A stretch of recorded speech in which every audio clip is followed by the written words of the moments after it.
Olá pessoal, tudo bem? O motivo de eu gravar esse vídeo hoje é para corroborar um pouco a publicação que eu fiz hoje sobre o que vem a ser o devido processo legal. Eu me senti compelido na necessidade de gravar esse vídeo porque, bom, inicialmente vamos definir o que é o devido processo legal. Ninguém pode ser processado ou sofrer uma condenação ou o seu patrimônio ser alcançado sem que haja um contraditório, a ampla defesa, sem que o devido processo legal seja observado e respeitado, tá?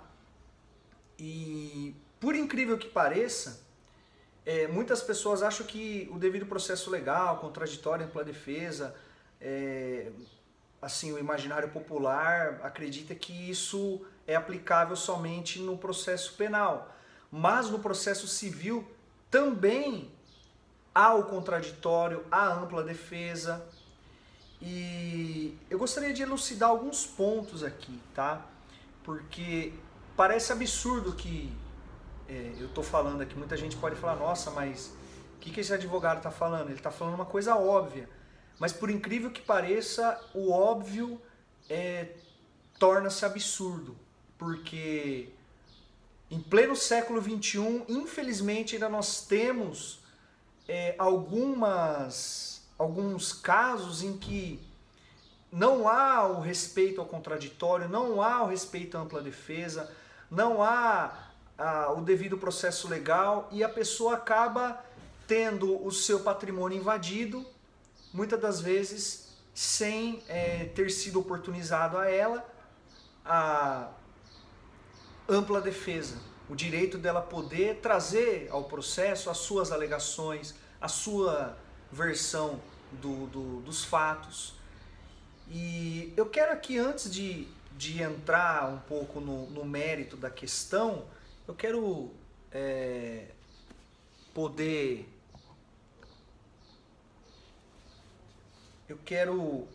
antes de entrar no mérito da questão, eu gostaria de citar alguns exemplos da história. Eu gostaria de começar com o clássico livro de Franz Kafka, o livro O Processo, em que ele narra, eu não vou aqui me aprofundar, entrar em detalhes, eu vou deixar na descrição desse vídeo o nome do livro depois, para quem quiser, tiver interesse de aprofundar os conhecimentos, de conhecer mais, sinta-se à vontade. Mas basicamente fala a história de um personagem chamado Joseph K., que eventualmente, de repente, ele descobre que está sendo processado por um crime que sequer tem conhecimento. Vale ressaltar que Franz Kafka era judeu e ele também era formado em direito. Então esse livro é fantástico, sabe? Eu indico a leitura. Inclusive eu pretendo gravar vídeos e esse é um inaugural de uma série de outros vídeos que pretendo gravar aqui, produzir, no sentido de trazer indicações literárias, falando sobre a importância do cultivo da literatura, da intelectualidade na vida do advogado ou do profissional do direito, né? Ou como alguns preferem dizer, operador do direito. Eu particularmente não gosto dessa expressão, mas porque eu acredito que o profissional do direito ele vai muito além do que operar o direito, mas muitas das vezes ele constrói teses, ele inova, ele, dependendo do caso que ele está atuando, pode ser um caso paradigmático em que pode haver uma mudança de entendimento, uma mudança de interpretação ou um olhar diferente do que vinha se tendo sobre um determinado caso, uma determinada matéria, enfim. Então eu pretendo produzir outros vídeos nesse sentido. Voltando ao exemplo então da história, eu pensei alguns aqui, mas nós teríamos vários outros. O exemplo do próprio Jesus, descrito na Bíblia, no Evangelho de Mateus, capítulo 26, é o primeiro julgamento dele, em que ele é apresentado ali ao Sinédrio, conhecido como um julgamento religioso. Aí depois ele vai passar por um julgamento político ou jurídico, como deveria ser, mas não foi. E aqui eu cito o livro Do Réu Jesus, de autoria de Nelson Câmara, um livro fantástico também, em que ele vai fazer uma análise do ponto de vista do direito jurídico, não tem cunho religioso nenhum, mas as normas, a processualística, a interpretação das leis, enfim, que foram violadas no julgamento de Jesus, né? Então ele faz uma abordagem acerca das leis da época e fazendo aí um paralelo também, como se fosse hoje, enfim, os direitos que ele teria de defesa, enfim, ele traz diversas nulidades, irregularidades, como queira chamar, acerca do julgamento, do processo, né? Como se deveria ter sido, mas enfim. O outro exemplo que eu gostaria de trazer é o exemplo do filósofo Sócrates, antes de Cristo, que viveu antes de Cristo, em que foi condenado a tomar cicuta, né? um veneno, por conta de subverter os jovens e ensiná-los a pensar e questionar aqui. Eu indico a leitura do livro Apologia de Sócrates, escrito por seu discípulo Platão, outro filósofo também, de um alto quilate, que vale a pena para você entender um pouco mais desse contexto, enfim, da ideia, né, por trás desse livro e tudo mais. Esses são alguns exemplos que eu trago da história. Exemplos atuais que nós poderíamos citar o do projeto chamado The Innocence Project, aqui no Brasil. É um projeto iniciado lá fora, em que tem basicamente o escopo de investigar condenações injustas, pessoas que foram condenadas injustamente, e provar a inocência delas. Pasmem, acredite se quiser, esse tipo de erro, conhecido como erro judiciário, ele não é incomum, tá? Tem muito. E com o advento com a evolução dos meios e mecanismos de prova, a perícia técnica hoje é muito mais...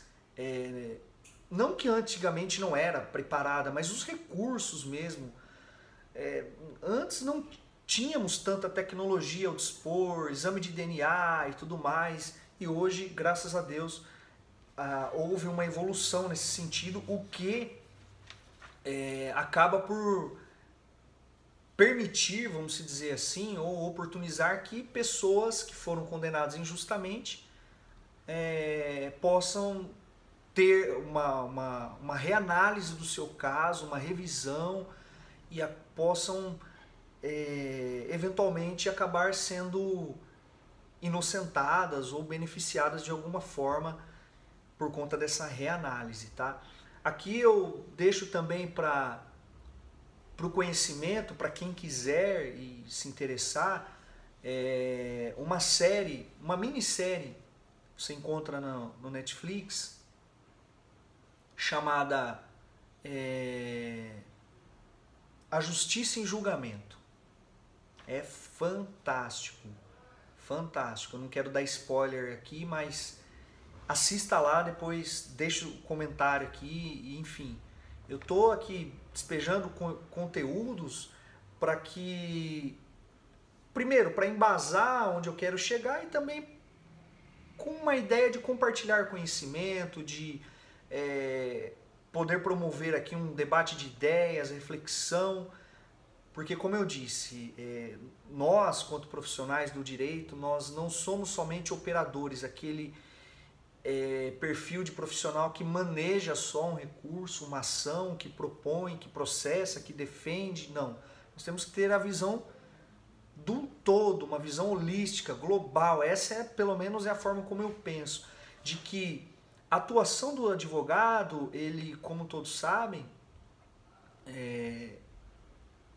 que são da área, obviamente, ele exerce um munus público, ele tem ali uma função social muito importante. Então ele contribui para a harmonia, para a paz social, assim como o juiz na sua decisão, ele busca dirimir conflitos e apaziguar, enfim, através de uma decisão judicial, há a possibilidade de alcançar, aliás, esse é o objetivo, a chamada dita paz social. E o advogado também ele contribui para a construção de uma sociedade mais livre, igualitária e solidária. Está previsto inclusive no texto constitucional. O artigo 5º aqui que eu quero chegar, da Constituição Federal de 1988, ou seja, a nossa Constituição em plena vigência, no seu inciso 54 e 55, que vai falar devido processo legal e contraditória e ampla defesa, respectivamente, mas eu quero me ater ao inciso 54 aqui, diz o seguinte: eu peço permissão aqui, licença, para poder ler na íntegra. Olha o que diz: ninguém será privado da liberdade. Essa é a parte A. Muitos focam liberdade, então, devido processo legal, tem a ver com... Eu percebo que muitos fazem um link com o processo penal em si. Mas aqui, o processo que fala é num sentido amplo, num sentido lato sensu, ou seja, pode ser o processo civil, processo do trabalho, processo penal, enfim, processo, entende? É aqui que eu quero chegar. A parte B vai dizer assim: ou de seus bens, ou seja, ninguém será privado da liberdade. Aí sim, está falando aqui de uma questão de processo penal e tudo mais, ou de seus bens sem o devido processo legal. Olha que interessante. Sem o devido processo legal. Ninguém pode ser condenado, ninguém pode ser privado da sua liberdade ou de seus bens sem que se observe o devido processo legal, ou o que em inglês é conhecido como due process of law, devido processo legal.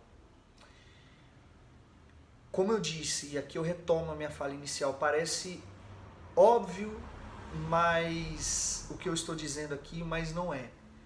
Infelizmente hoje, ainda hoje, em pleno século XXI, nós vemos muitos desrespeitos ao devido processo legal, muitas garantias constitucionais que não são observadas, a ampla defesa não é garantida, o contraditório às vezes não é instalado devidamente, configurado, ele não resta demonstrado, não é exercido na sua amplitude como tem e como deve ser, tá? Porque imagine você, cidadão de bem, ver o seu patrimônio, os seus bens sendo alcançados por uma ação que você sequer teve conhecimento, sequer teve a oportunidade de se pronunciar, de trazer a sua versão, de trazer fatos que podem contribuir por uma decisão favorável, ainda que não em primeira instância, mas em instâncias superiores, em fase recursal. Ou seja, olha a importância. Infelizmente, nós vemos muitos desrespeitos na questão processual acontecendo hoje, em pleno século XXI. Então esse vídeo que eu estou gravando aqui é mais um desabafo, tá? É mais um desabafo quanto advogado, quanto cidadão, em que eu me sinto muitas das vezes indignado com tantas coisas que a gente vê no dia a dia da advocacia, atuando, que a gente acaba vendo e se deparando. Isso é muito triste e é muito ruim, porque já dizia um célebre jurista que se a Constituição Federal fosse observada, quiçá precisaríamos de leis infraconstitucionais. É interessante isso, porque você vê que a Constituição, eu citei Constituição Federal aqui, eu nem adentrei nas questões de leis infraconstitucionais, leis esparsas. A Constituição Federal, ela é tido como vetor interpretativo, ela lança luzes sobre todo o ordenamento jurídico que tem que ser observado. Seja, como eu disse, repito, que processo for, no processo penal, civil, trabalhista, aonde for. Não importa, não interessa que matéria se está discutindo, mas as garantias constitucionais têm que ser respeitadas, elas têm que ser observadas.